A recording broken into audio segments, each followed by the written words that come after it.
Day, when the nation keeps covenant with those who have made the ultimate sacrifice, giving their lives in action.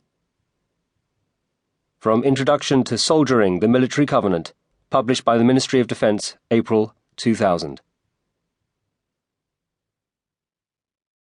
Prologue, August 2008. The denizens of Combat Outpost Mackay had that end-of-tour look. Worn desert camo, seams bleached and salt-rotten from sweat, dust-ingrained faces staring blankly at the stranger in their midst. The faces of men worn thin with sleep deprivation and danger.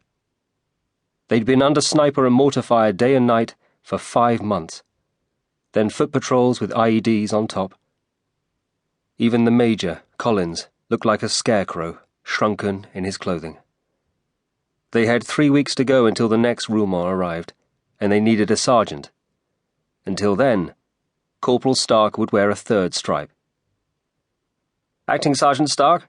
demanded the Major. "Sir." The officer looked him up and down. "Private Walker here will show you where to bunk down. Get some kip. We're on foot at 0600 sharp. Get yourself dusty. Stand out and the snipers will target you for an intelligence officer." Walker led him wordlessly through the maze-like compound, the old police station and civic buildings of a tin-pot town linked with Hesco and razor wire, windows reglazed with sandbag gun slots. Another combat outpost, another hell-manned hellhole, surrounded and marooned. Walker showed him the latrine, a chemical loo sheltered on 3 sides with corrugated iron and sandbags. Someone had sprayed shit from above, shit from below on the olive-drab canvas curtain that stood for a door.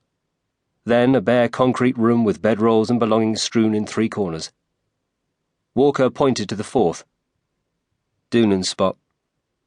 His dull tone said Doonan no longer had need of it. Home on a Hercules wrapped in bandages and blanket, or box and flag. "Cheer up, Sarge," he chuckled.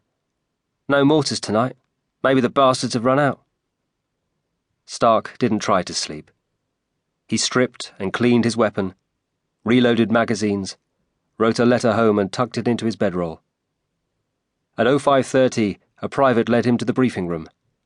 Objective: to clear a back road of IEDs. The briefing was short and to the point. Same shit, different day. Crack on, job done, home in time for tea and medals. It was still cold as they stepped out. Walker, accompanied by another private, was driving a dusty old snatch Land Rover at walking pace behind them. 2 other privates with Valon metal detectors scanning every inch of road and path as they advanced. It took 2 hours to reach the objective, by which time it was far from cold.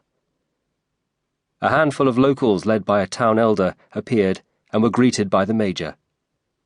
They crouched and conversed a while in broken phrases, gesticulation and maps scratched in the dust. Their last interpreter had been beheaded and dumped in the local well, a corporal called Gaskin told Stark.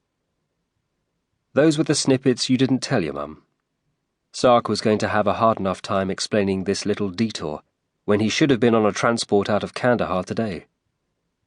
Scanning the rooftops, he felt the familiar tingle of exhilaration.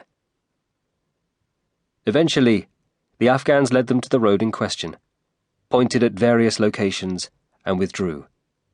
The street was eerily abandoned. No wonder, if the locals thought the Taliban had been at work here. Progress was even slower.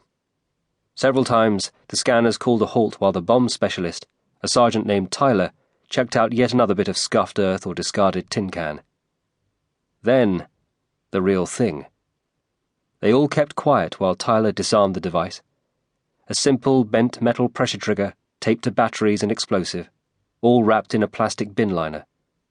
Small, aimed at maiming the foot soldier, buried in the verge with dry turf carefully replaced over it. Batteries removed, Tyler carried it back to the snatch as if he were doing no more than taking out the rubbish, then stripped off his blast helmet and shared water and laughs with Major Collins. Stark felt himself relax and checked it. They moved forward again, slow, careful. 100 meters on, another device, another taut